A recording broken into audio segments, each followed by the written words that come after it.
Hey world, just being able to come back with another video out here in this beautiful day in H-Town. You see the beautiful blue skies. I asked the question, why is the sky blue, right? And it's so funny because people that read the Bible, it says it right there in Genesis. You know what I mean? Just from a common sense standpoint, if you're just religious and you just biblical, you know that the sky that's blue, it's the waters above. Like what it says in Genesis, the waters above and the waters below. That's what it is. That's why there's no space. Because we're inside the firmament. Okay? You have the firmament up there, those beautiful blue skies, those waters up there. And then you have the waters below. You think it's an accident that the waters below, covers more of the earth than land? But you can't be told that, because then that'll totally discount or contradict everything that you've been taught as a kid about space and the galaxies and the Milky Way and all that crap, the Big Bang Theory. Ridiculous. So like I said, it's always good to just look up in the sky sometimes, family.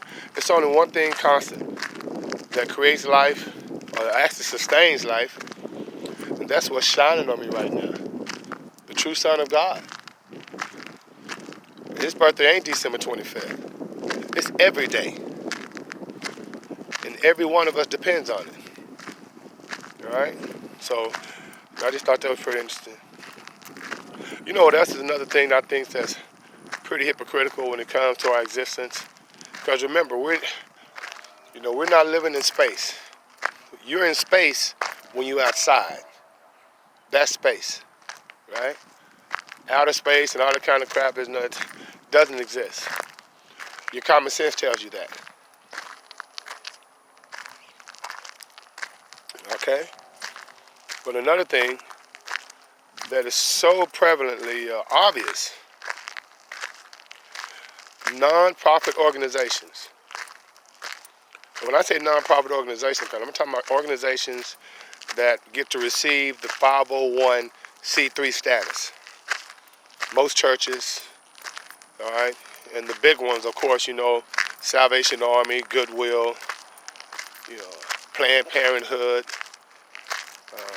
Make-A-Wish, all these foundations that you see on the television, asking for donations and asking for just, $3 a day or $19 a month will just make a big difference in some of the lives that these people supposedly supposed to be servicing. But I think under the circumstances, when you're in an organization, or when you run a non-profit organization like that, and if you understand 501c3, if you're a good person and you have a good heart, it could benefit and help a lot of people. But when you don't have a good heart, and a lot of these organizations are just used as tax shelter fronts, it's bad. And I'm going to give you an example, family. If I wanted to go and just donate $5,000 to a family that's in need, right?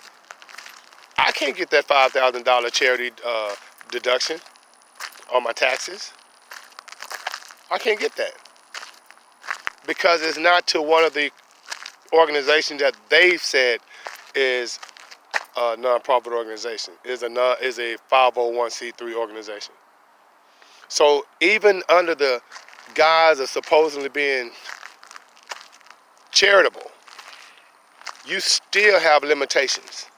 If you're a normal person working and you want to just help someone, and you have some money, but you understand the tax laws and the benefits of helping others, you can't just go and donate your money to anybody or to any company. It has to be recognized by the government as a 501c3. And so now you don't get the same tax deductions that, if you're a billionaire and you want to lower your taxes, and you contributing millions and millions of dollars to organizations like Planned Parenthood and Goodwill and St. Jude's Hospital and Make-A-Wish Foundation, United Way. You donating your money to these companies, and if you're a billionaire or you're a multimillionaire, it'll benefit you tremendously. because you can itemize those deductions, and it's going to, it's going to benefit you tremendously, right? But if you're just a person that want to just help someone, you can't do it. I mean, you can do it, but you're not going to get any tax benefit from it, you know? And so even when you want to help somebody else, they making sure they got to put their hands in your pockets first. And so a lot of this stuff, family, like I say, you look at these commercials on the television, and you see them, like St. Jude's Hospital, showing these sick kids with cancer, leukemia, and it's like pulling on your heartstring, and it's like, man.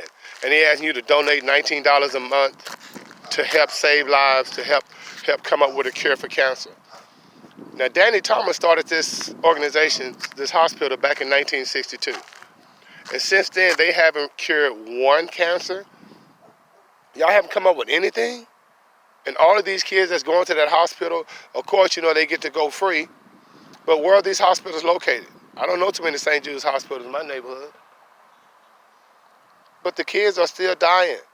And these companies are getting hundreds of millions of dollars. I mean, St. Jude, they operate like on $840, $850 million a year. Over half of that is going on salaries.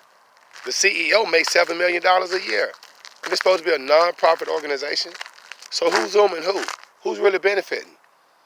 And if you're a multi-billionaire, you can donate to these companies and get mad tax write-offs. So just things are just not what they seem, family. So take your own, like I say, donate when you need to donate, help others. But like I say, I think it's a situation where it should be a good deed done every day. It shouldn't be having to be based on tax deductions, all right? But like I say, when you gain in wealth and you want to help others, you want to get a benefit, you want some benefit from that, right? And these big companies get it done all the time.